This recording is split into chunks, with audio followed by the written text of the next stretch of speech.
ഈശോമിശിഹായ്ക്കും സ്തുതിയായിരിക്കട്ടെ. ഈശോമിശിഹായിൽ സ്നേഹിതരെ, വിശുദ്ധ മത്തായിയുടെ സുവിശേഷം 17-ാം അധ്യായം 27-ാം വാക്യത്തില് നാം ഇപ്രകാരം വായിക്കുന്നു: നീ പോയി കടലിൽ ചെന്ന് ചൂണ്ടയിടുക. അതിൽ ആദ്യം പിടിക്കുന്ന മീന്റെ വായ തുറന്ന് അതിനുള്ളിലുള്ള നാണയം എടുത്ത് അത് നീ എനിക്കും നിനക്കും വേണ്ടി കൊടുക്കുക. പ്രിയപ്പെട്ടവരെ, യേശു ആവശ്യപ്പെടുന്നത് കടലിൽ ചെന്ന് അധ്വാനിക്കുക.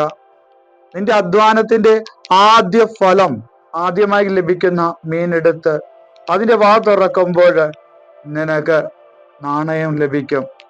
അത് നീ എന്താണ് ചെയ്യേണ്ടത്? എനിക്കും നിനക്കും വേണ്ടി കൊടുക്കുക.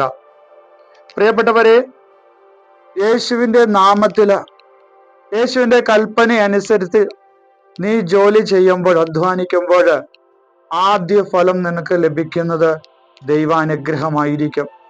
ഇനി ആ ആദ്യ ഫലം കൊണ്ട് നീ എന്താണ് ചെയ്യേണ്ടത്? എനിക്കും നിനക്കും വേണ്ടി കൊടുക്കുക എന്നുള്ളതാണ്. ഇവിടെ ദൈവനാമത്തിൽ അധ്വാനിക്കുക.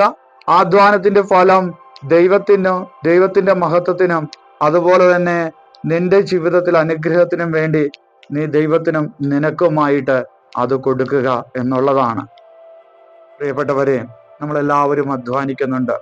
ദൈവനാമത്തിൽ അധ്വാനിക്കുവാനും ദൈവനാമ മഹത്വത്തിന് വേണ്ടിയിട്ട് അത് ഉപയോഗിക്കുവാനുള്ള കൃപയ്ക്ക് വേണ്ടിയിട്ട് പ്രാർത്ഥിക്കാം.